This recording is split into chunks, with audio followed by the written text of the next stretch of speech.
إنما يخشى الله من عباده العلماء. السلام علیکم ورحمۃ اللہ وبرکاتہ۔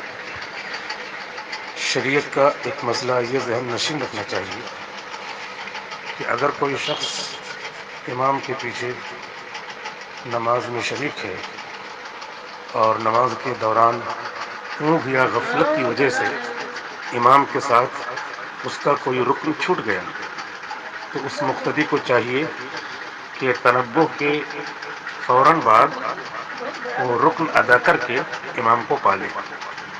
چھوٹے ہوئے رکن کو ادا کرنے کا صحیح طریقہ یہی ہے، اور اگر کسی نے اخیر نماز میں امام کے ساتھ سلام کے بعد چھوٹا ہوا رکن ادا کیا تو بھی نماز ہو جائے گی، البتہ ترتیب کی رعایت نہ کرنے کی وجہ سے گنہگار ہوگا، اور کسی ایک رکن کے چھوٹ جانے پر پوری رکعت لوٹانے کی ضرورت نہیں، صرف چھوٹا ہوا رکن ادا کر لینا کافی ہے۔